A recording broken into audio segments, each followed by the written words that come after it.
banyak calon pengguna yang menunggu informasi secara komprehensif, detail, apakah dengan dipasangnya PV di rumah atau di mana saja di tempat kegiatan usaha, itu tidak membahayakan. Tapi inilah satu solusi yang tepat untuk saat ini dan ke depan. Nah, yang tidak kalah pentingnya adalah energi yang dihasilkan adalah energi bersih. Artinya apa? Jumlah rumah akan bertambah, jumlah KK bertambah.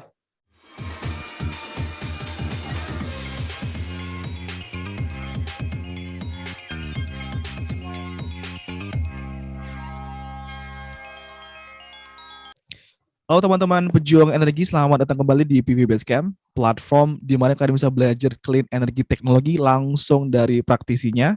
Masih bareng saya, Fidel Castro, dan rekan saya Ardi Koto. Ya, tamu kita kali ini, beliau menyebut dirinya pemerhati energi baru dan terbarukan, yang nanti kita akan coba bahas topik-topik seputar perkembangan energi terbarukan di Indonesia. Please welcome Pak Dwi Suryo Abdullah. Halo Pak. Assalamualaikum Mas Fidel ya? Fidel atau Fadel nih? Fidel Pak. Mas Fidel dan Mas Ardi Koto. Selamat pagi. Pagi Pak, gimana kabarnya Pak? Sudah lama ya kita Alhamdulillah. ketemu. Alhamdulillah. Meskipun belum pernah ketemu secara fisik, minimal kita pernah dalam satu kegiatan yang sama ya Pak? Ya, betul. Tetapi Oke, memang... untuk awal-awal ini kita mungkin memulainya dari sisi perkenalan untuk Pak Dwi Suryo. Mungkin saya berikan waktu dulu Pak secara singkat untuk perkenalan diri Pak, agar teman-teman bisa lebih mengenal Pak Dwi Suryo. Silakan Pak. Terima kasih. Saya Dwi Suryo Abdullah yang saat ini memang masih aktif di PLN, tetapi setelah saya di sini itu saya pengen sharing ya terkait energi terbarukan ya. Tentunya karena pemahaman saya terkait energi terbarukan yang saat ini cukup besar porsinya, dan saya kira ke depan dalam rangka mewujudkan net zero emission, dan saya punya pengetahuan dan pengalaman, tentunya saya siap untuk memberikan sharing kepada sahabat semua yang tentunya sedang menyaksikan channel YouTube. Ya. Iya Pak. Oke. Pak, kalau boleh saya mulai Pak, kenapa Bapak mulai tertarik gitu dengan energi terbarukan? Gitu. Apa yang buat Bapak kayaknya ini topik yang penting untuk dibahas nih. Kenapa Bapak mulai tertarik awalnya Pak? Jadi energi terbarukan itu merupakan solusi energi atau perkembangan teknologi beberapa tahun terakhir ini, satu dekade ini, dan saya yakin beberapa dekade ke depan teknologi ini sangat-sangat berkembang pesat. Nah, tentunya kita tahu bahwa energi yang selama ini digunakan banyakkan adalah energi fosil yang konon emisinya itu mampu menaikkan suhu bumi. Nah, untuk itu dengan adanya terobosan teknologi yang akhir-akhir ini dan tentunya akan mengurangi atau paling tidak mengendalikan naiknya suhu bumi. Lah, teknologi itu apa? Ya, teknologi yang berkembang di pemanfaatan energi baru dan terbarukan. Oke, Pak Suryo, jadi kalau untuk energi terbarukan ini, kan beberapa tahun belakangan ini sudah mulai digencarkan nih Pak, untuk energi terbarukan ini. Ini khususnya yang PLTS Pak ya, meskipun kita sebenarnya ada beberapa potensi energi terbarukan yang sebenarnya cukup bagus sebenarnya jika dimanfaatkan, tapi mungkin dari sisi PLTS ini lebih simpel lah jatuhnya. Nah, dari sisi pandangan Pak Dwi Suryo, bagaimana terkait dari energi terbarukan ini dari sisi untuk bisa berdampak ke kemajuan ekonomi, Pak?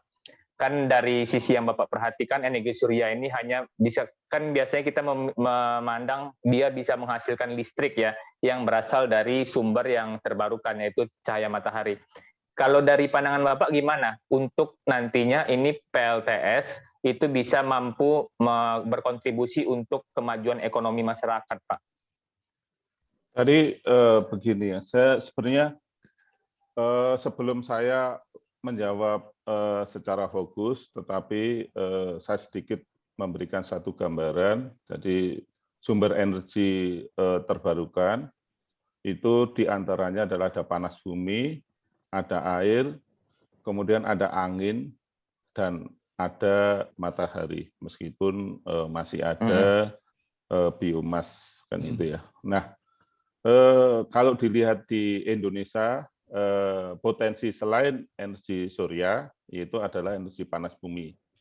Cuman untuk bagaimana energi panas bumi itu bisa dimanfaatkan perlu proses yang tidak lama, yang tidak sebentar, cukup lama. Artinya kita harus mengeluarkan panas bumi dengan cara mengembun dan seterusnya, sehingga membangun pembangkit listriknya sampai terjadilah energi listrik, kan gitu ya. Nah, kemudian air demikian butuh waktu yang cukup lama juga. Yang sangat menarik adalah tadi yang disampaikan oleh Mas Afikoto bahwa energi matahari mengapa cukup berkembang. Nah, saya melihat dari awal ya, dari awal. Kalau di era tahun 1950-an, yaitu tepatnya 1959, jadi energi atau yang disebut dengan sel surya ya, sel surya itu sudah dikembangkan. Jadi pertama dikembangkan untuk kepentingan penyediaan energi di ruang angkasa. Jadi pada saat itu energinya atau efisiensi yang dihasilkan oleh sel surya tersebut masih berkisar antara 8 sampai 10%. Nah, kemudian pada tahun 1960 berkembang sampai 14%, dan konon di tahun 2017 itu sudah mencapai 17%, dan pada tahun 2020-2021 ini sudah bisa mencapai lebih 21 lebih dari 20% sampai 23. Iya, Jadi 21 sampai 23%. Nah, kita lihat bahwa teknologinya berkembang ya, berkembang terus. Perkembangan teknologi ini tidak serta-merta prosesnya itu instan, kan gitu ya. Kita perkembangan tahun 1950 sampai 2022 ini yang sampai PV itu menghasilkan efisiensi sampai 23%, antara berkisar 20 sampai 23% yang ada di pasaran ya gitu ya. Nah, tentunya apa sih efisiensi 20% atau 21% dulu, kan gitu ya, agar supaya kita mengetahui, karena tadi konsentrasinya adalah energi matahari. Jadi kalau energi matahari itu yang dilihat adalah intensitas cahayanya. Jadi ketika intensitas cahayanya itu diterima yang setara dengan katakanlah 100 watt, 1000 watt gitu ya, 1000 watt diterima oleh sebuah material konversi, yaitu adalah PV kan gitu ya, yang dikenal dengan fotovoltaik atau sel surya dalam 1 meter persegi di temperatur 25 derajat. Nah, itu akan menghasilkan, atau energi listrik yang dihasilkan itu kalau efisiensinya 20%, maka akan menghasilkan setara dengan 200 watt. Kalau 21%, ya 210 watt per meter persegi. Nah, ini luar biasa.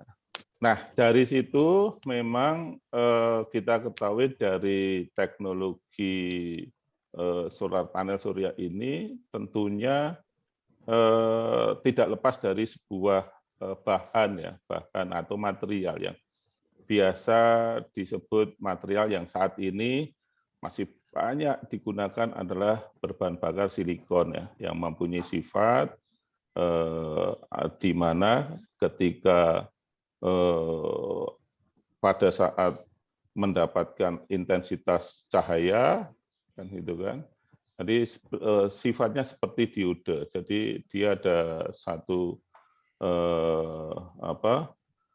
kutub positif dan negatif ya. Jadi kalau ketika dikasih intensitas cahayanya, ada intensitas cahaya yang diterima, maka akan mengalir arus atau elektron akan mengalir dan atau arus listrik akan mengalir dari jumlah elektron yang lebih banyak ke jumlah elektron yang lebih sedikit kalau arusnya adalah dari positif ke negatif. Jadi itu. Jadi dari situ, nah kebetulan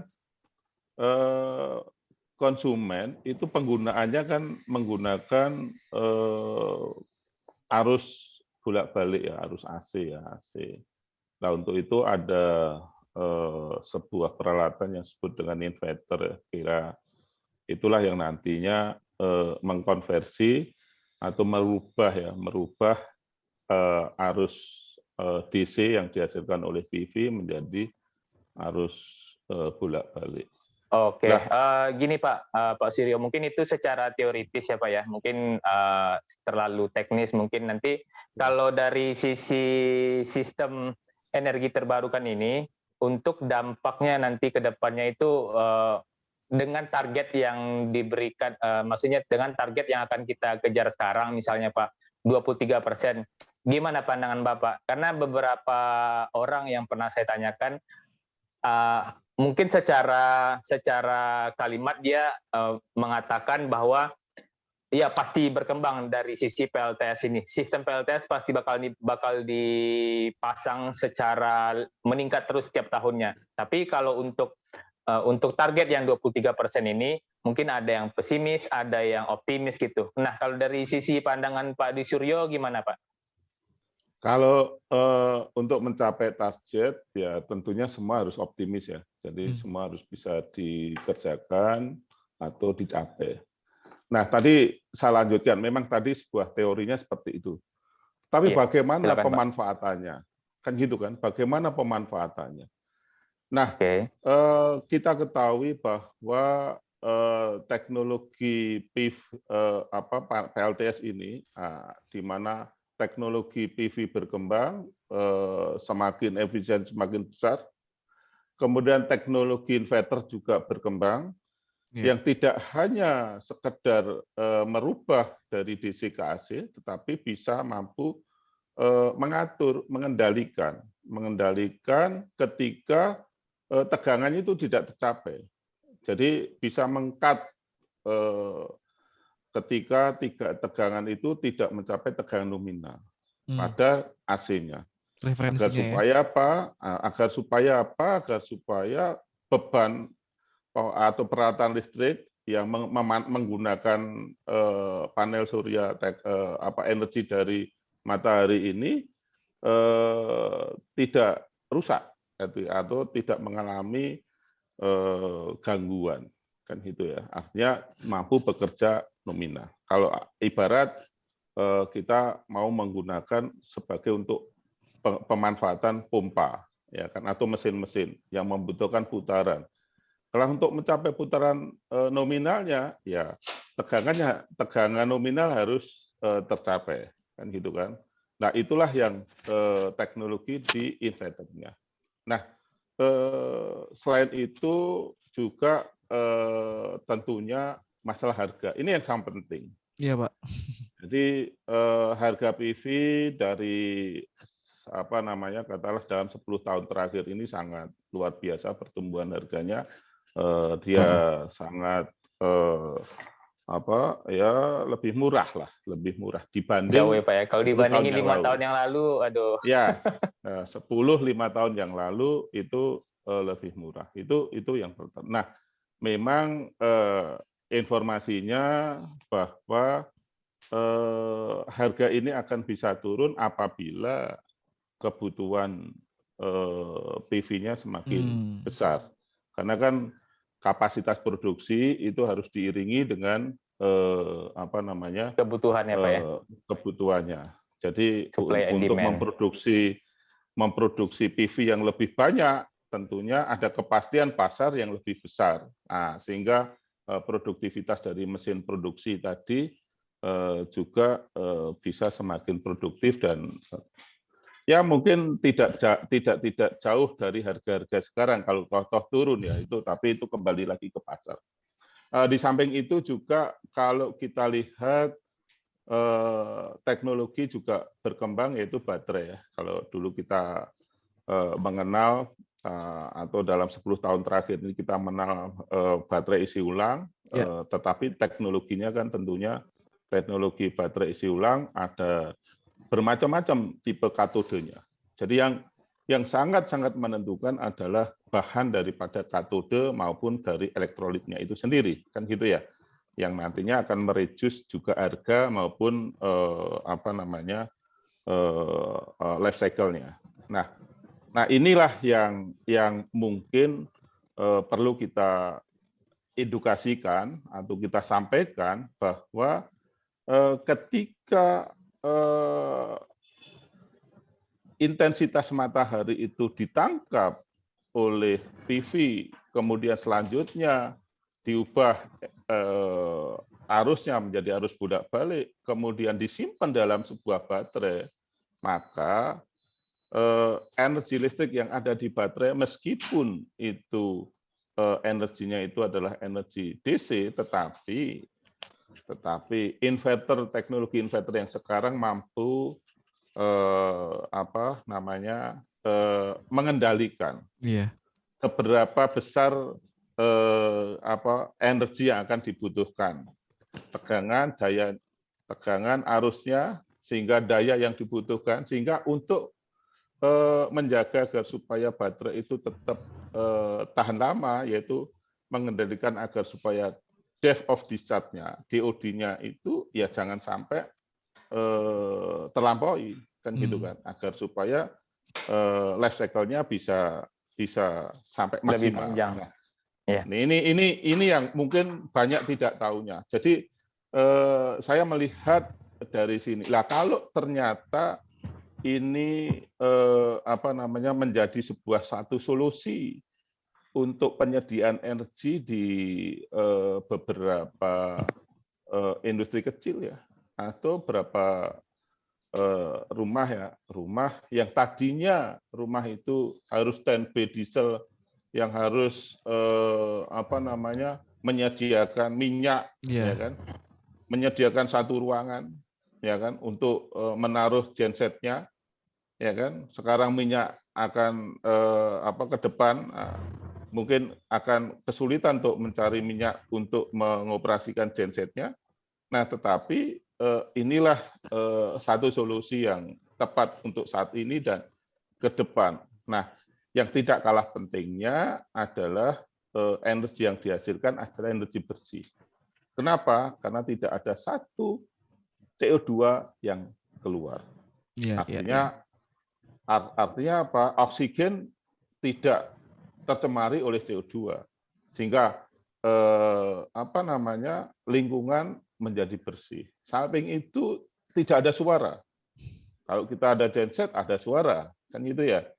Jadi inilah yang tentunya menjadi sebuah solusi pilihan, dan tadi kalau banyak masyarakat memahami, mengerti, ya kan, manfaat daripada konversi energi matahari menjadi energi listrik yang dibutuhkan untuk kepentingan sehari-hari, baik untuk rumah tangga, untuk industri kecil, industri besar, tentunya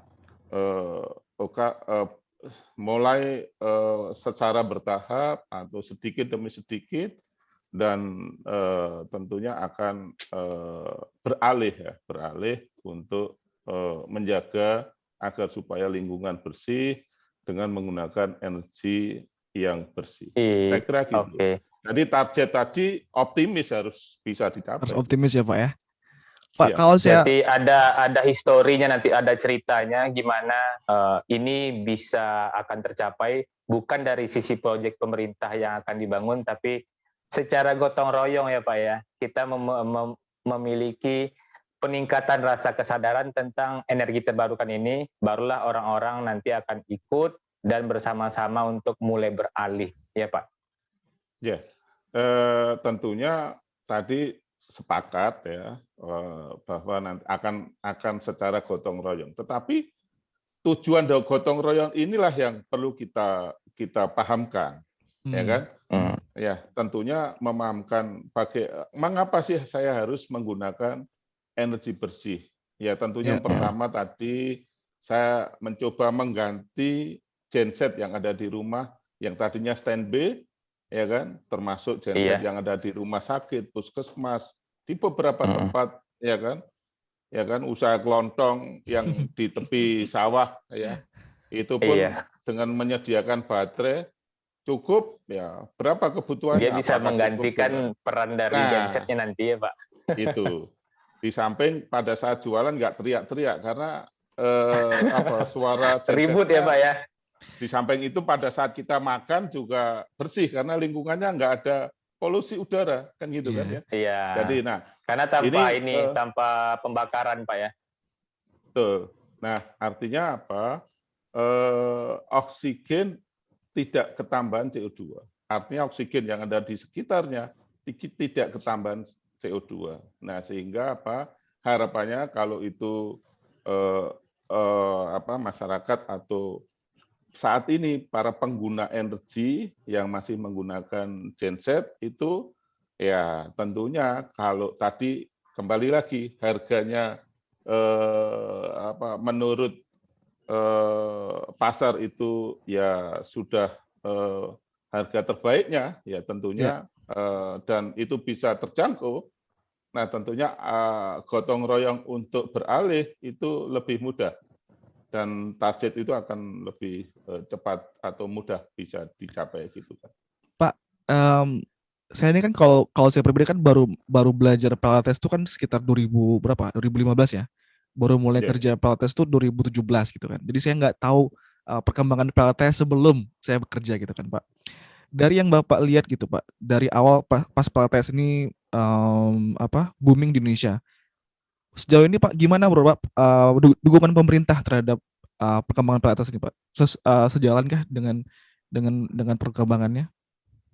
Jadi saya kira tahun 2010-an ya, saya kira tahun 2010-an pemerintah melalui kementerian terkait yaitu Kementerian SDM telah melakukan beberapa uji coba pemasangan PLTS di beberapa lokasi, baik untuk kepentingan menambah pasokan daya, menyediakan energi, atau untuk kepentingan mengurangi konsumsi BBM, ya kan? Nah, di beberapa katakanlah di beberapa pulau terluar ya, pulau terluar atau pulau terdepan, yang mana ketika evakuasi atau pengiriman energi atau bahan bakar solar itu atau bahan bakar minyak ya kan untuk pembangkit listrik tenaga diesel itu cukup karena jauh sehingga cukup lama meskipun tidak ada keterlambatan tetapi itu diuji cobakan setahu saya tahun 2010 sampai 2017 dan saat itu 1, 2 tahun, 3 tahun selalu dievaluasi. Nah, yang dikenal pada saat itu adalah PLTS yang on grid ya. On grid itu terhubung on grid. Yang on grid itu terhubung dengan sistem PLTD. Jadi kan ya kalau toh misalnya ada PLTD 200 kW ya mungkin maksimum sekitar 10% lah. Kalau untuk yang ke bangunan rumah waktu itu maksudnya yang tersambungnya itu ke jaringan PLN itu masih belum umum ya Pak ya waktu itu ya. Nah, pertama, mengapa kok belum umum ya? Karena kita tahu pada teknologi tahun 2010-an ya, itu kan rata-rata efisiensi PV itu berkisar 14-16% ya, kalau rendah nggak ya. salah ya. Masih rendah ya. Di samping itu, harga PV juga masih tinggi ya. Mual ya Masih Pak. tinggi. Mual. Jadi kalau Apalagi ukurannya gede-gede. ya, kalau misalnya itu ditanggung oleh individu masyarakat ya tentunya Masih masyarakat berat. tertentu lah yang mau membelinya ya kan, dan pada saat itu mungkin ya belum ada satu contoh ya yang ada kan gitu kan. Untuk itu tahun 2010-an lah ingat saya sampai 2017-an itu pemerintah setiap tahun tahun 2010 sudah memasang, setiap tahun dievaluasi, dan tentunya sampai sekarang tahun 2022 ini perkembangan terutama 3 tahun terakhir ini untuk memberikan motivasi ya kepada semua masyarakat yang berkeinginan menggunakan PLTS rooftop di masing-masing rumah, ya kan? Itu sudah ada regulasinya kan ya. Tadinya regulasi sebelum 2021 kemarin regulasinya masih fit and tarifnya adalah 65%. 6535 ya Pak ya. Ya, 6535. Artinya apa? Produksi energi listrik yang dihasilkan oleh PV, pemilik PV itu dibayar oleh PLN karena sistemnya on grid ya, sebesar 65%. Tapi dengan Pemotongan tagihan. dengan regulasi yang baru ini, tentunya ini menjadi sangat menarik. Pemicu, trigger ya Pak ya. Pemicu ya, trigger ya. Ya enak lah Pak, 100% kan kalau seandainya untuk yang saat ini. Ya, 100% untuk rumah tangga. Dan untuk, saya kira untuk industri dibatasi ya sampai batas berapa kW ya. Iya, berapa koneksi PLN-nya? Sekitar mungkin di bawah sekitar di bawah 500 kW ya, kalau nggak salah ya. Kalau nggak salah sekitar di bawah 500 kW masih boleh ya di itu. Tetapi kalau sudah di atas 500 kW harus berposisi apakah sebagai IPP atau posisinya kan gitu kan ya. Jadi tentunya ada regulasi yang tersendiri. Gini Pak, jadi saya tertarik nih Pak dari sisi listrik ini.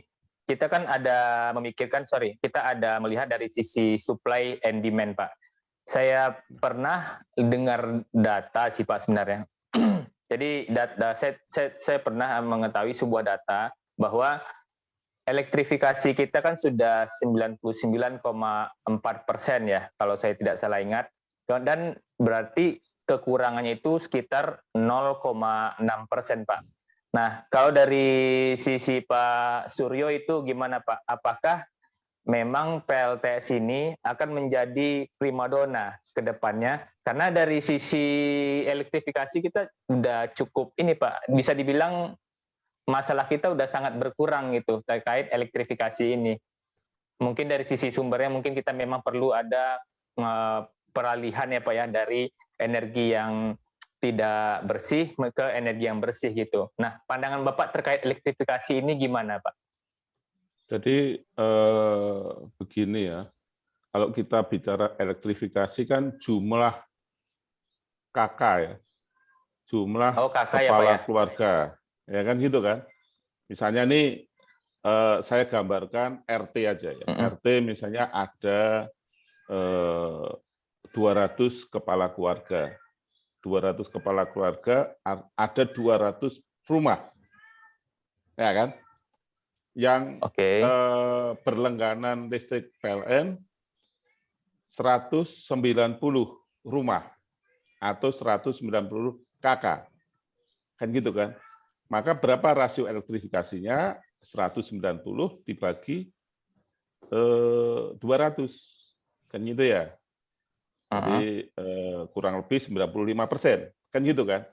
Nah, kita lihat di kawasan RT kita atau RT itu masih ada lahan yang bisa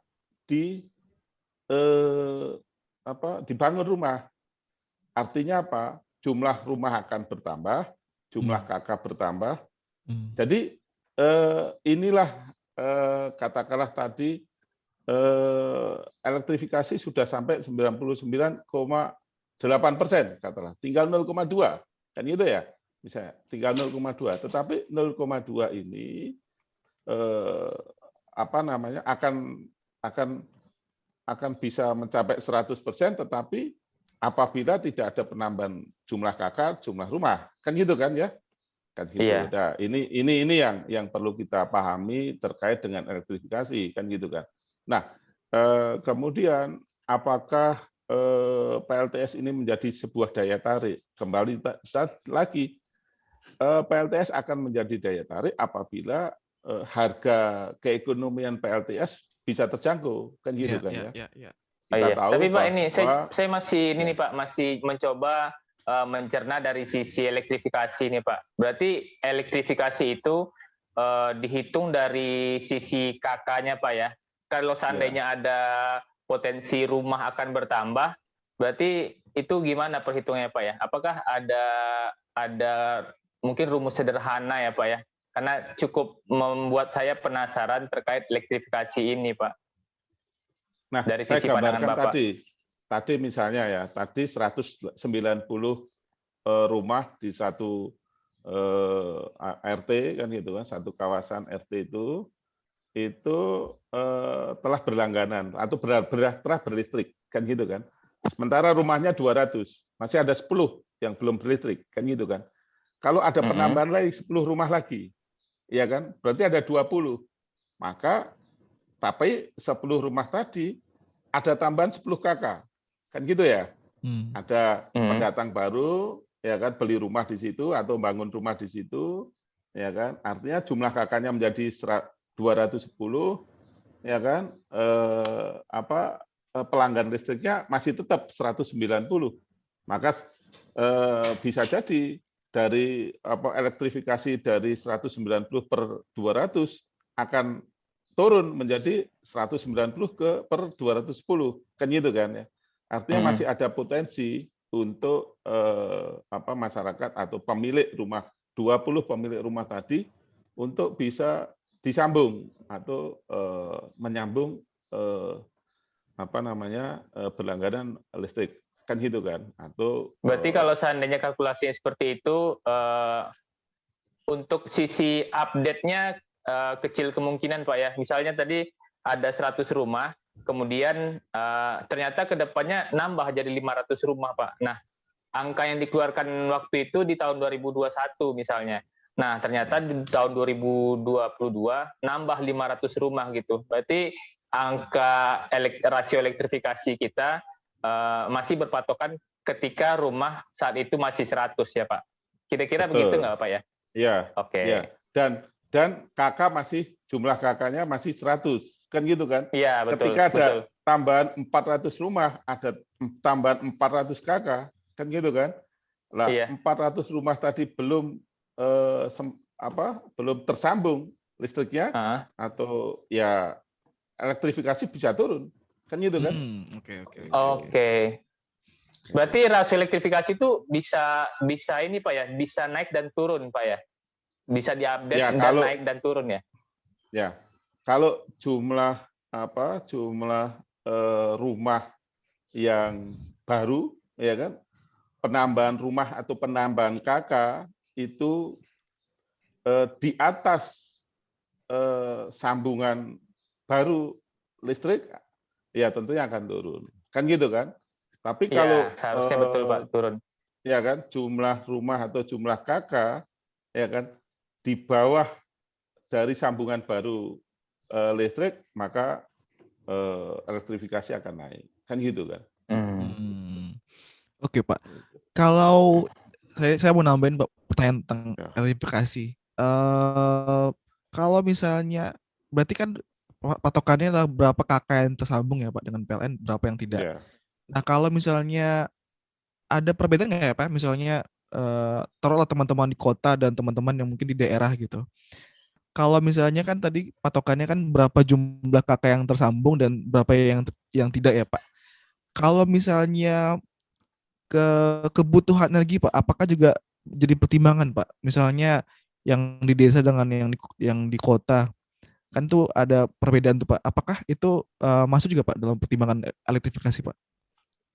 Jadi gini, dibedakan antara elektrifikasi dengan kebutuhan energi. Kan gitu ya? Oke. Iya, betul. Ya. Jadi apa namanya?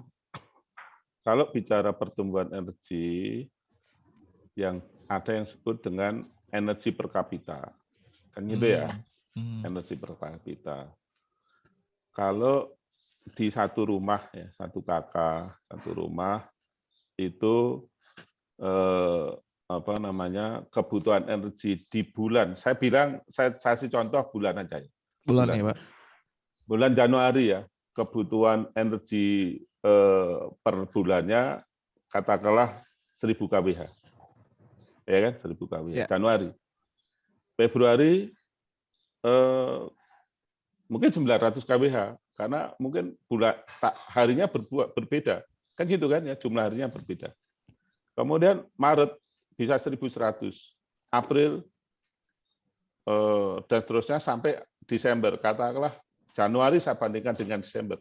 Pada saat Desember itu kebutuhan energinya naik menjadi 1250 kWh. Artinya ada kenaikan 25%. Kan gitu ya? Nah, betul, kenaikan 25% kebutuhan energi dalam 1 tahun, kan gitu ya. Itu karena apa? Apa yang menjadi faktornya? Faktor Misalnya, tahun baru ya Pak ya, akhir tahun. Bukan, Salah satunya. bisa jadi Kelihatan bisa nambah. jadi pendapatan penghasilan penghuni rumah tadi itu meningkat. Yang tadinya hanya terpasang AC dua kamar, nah, kamarnya ada 3, beli AC lagi, kan gitu kan? Iya Pak. Nah, kemudian udah mendekati akhir tahun, AC untuk di ruang tamu ditambah, kan gitu ya. Jadi ada 4 AC. Nah, inilah yang perlu disiapkan, kan gitu kan. Nah, tentunya ada perencanaan kebutuhan untuk pemenuhan kebutuhan listrik dari tahun ke tahun, itu sudah ada kalkulasinya. Saya kira saya tidak terlalu masuk ke terlalu dalam, saya hanya memberikan gambaran seperti tadi, ya kan? Apakah pertumbuhan itu bisa menurun, Pak? Kan gitu kan ya? Bisa menurun. Iya.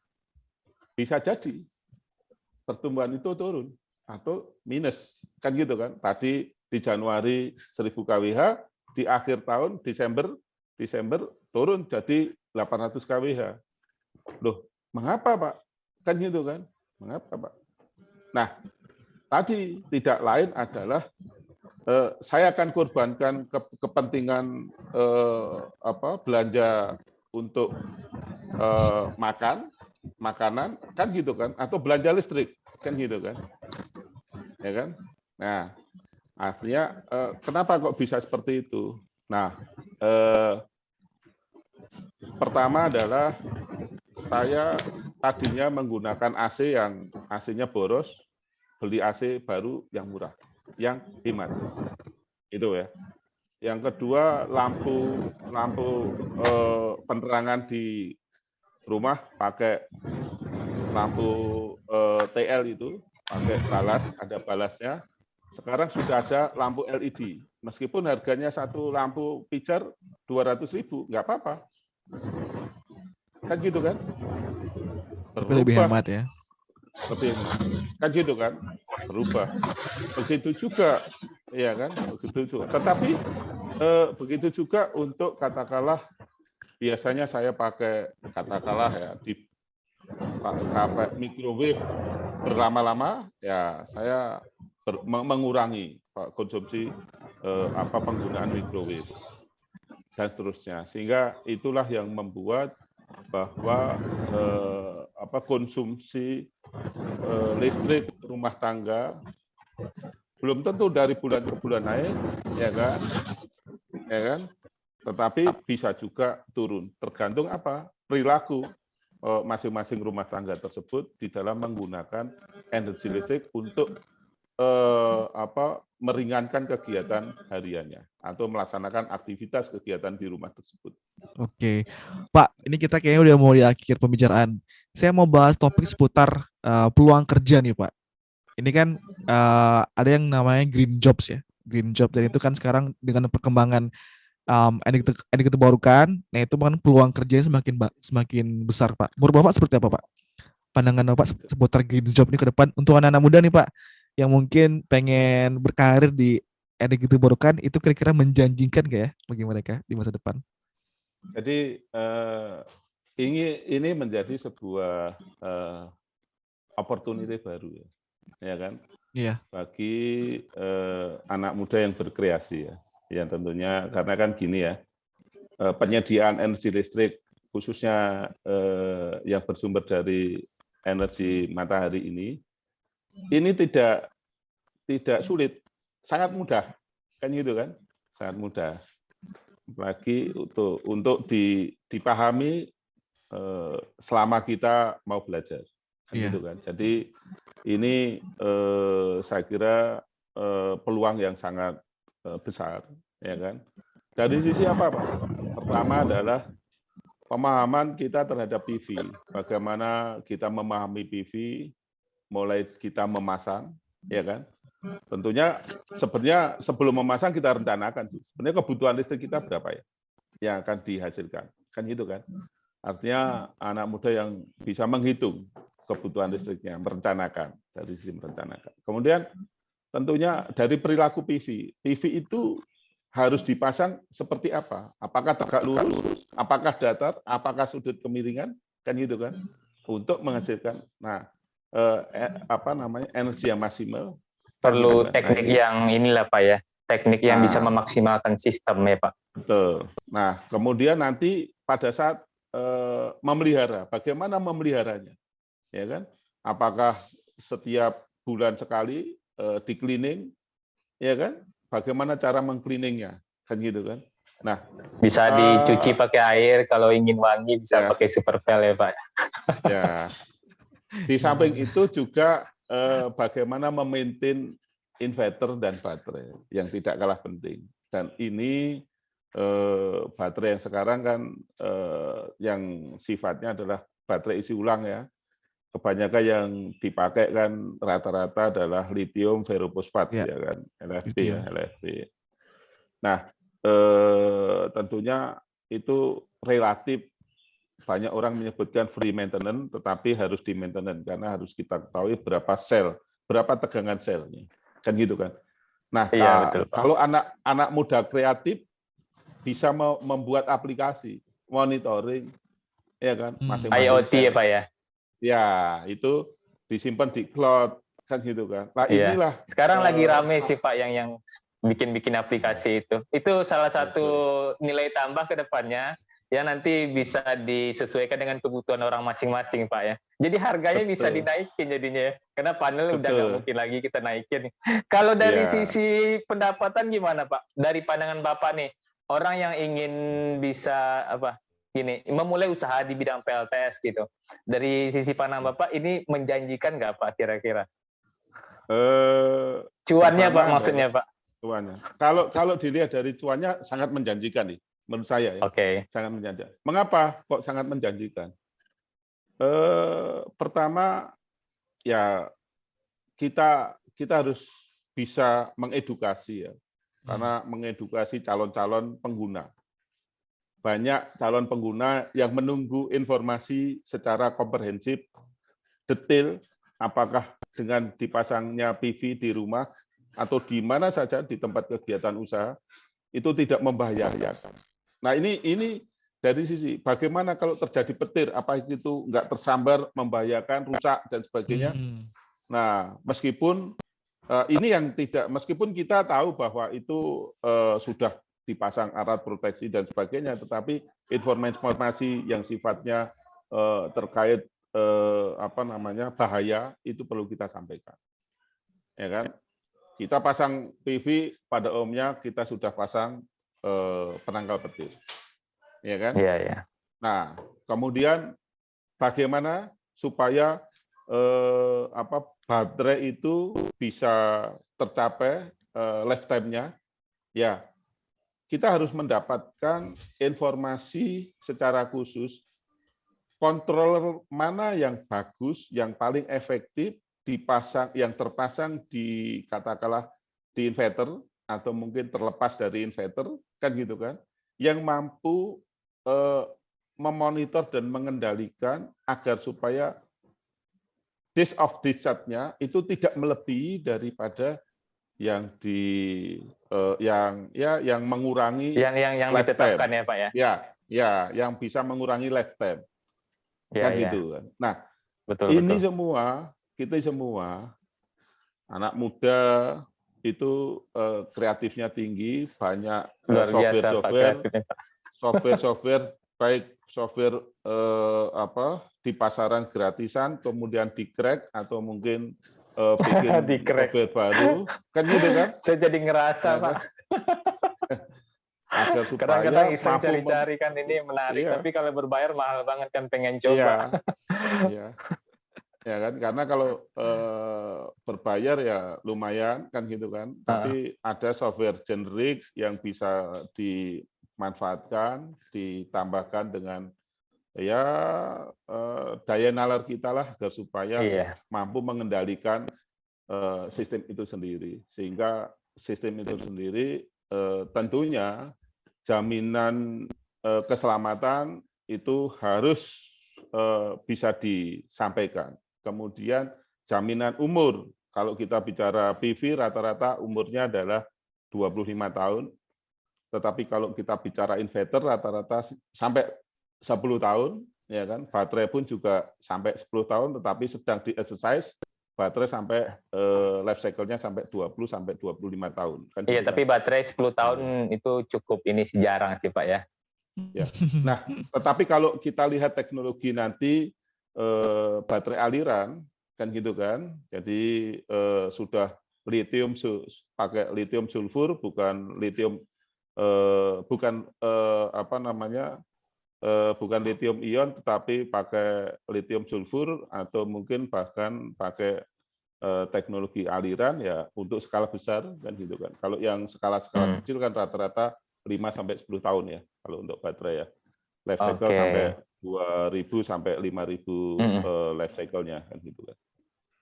Oke. Pak, Jangan khawatir, saya kira banyaklah peluang di industri PV ini, apalagi dunia karena peluangnya sudah, banyak ini Pak. ya. Anak muda kan terkadang masih perlu motivasi Pak. Boleh nggak Pak kasih motivasi secara sederhana? Gimana sih menanamkan mindset ini secara sederhana aja Pak ya, secara singkat motivasi untuk anak-anak muda Pak, agar anak muda oke lah meskipun di sebelah gajinya kecil tapi yang pekerjaan yang akan saya ambil ini punya dampak untuk masa depan dan lingkungan gitu Pak.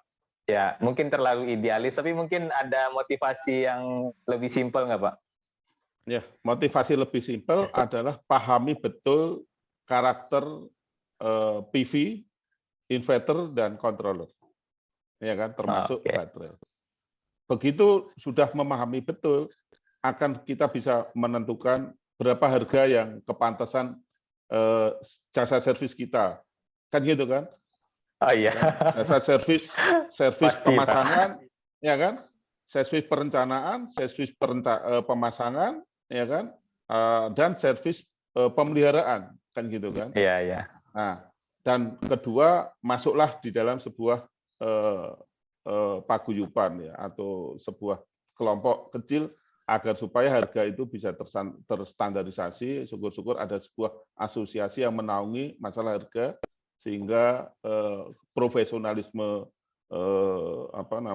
pekerja atau pekerja di bidang energi baru terbarukan itu mendapatkan penghargaan yang pantas. Gitu. Tapi saya setuju sih Pak, di industri yang baru seperti ini penting edukasi kepada masyarakat kan Pak. Kebanyakan memang banyak yang cuma jual sistem, tapi banyak hal-hal seputar safety, seputar apa yang nggak disampaikan. Dan itu yang kayak kita juga di PVScam coba fasilitasi Pak. Kita mau coba sering-sering juga kepada masyarakat gimana hal-hal sebut mau pasang ataupun install PLTS di rumahnya mereka.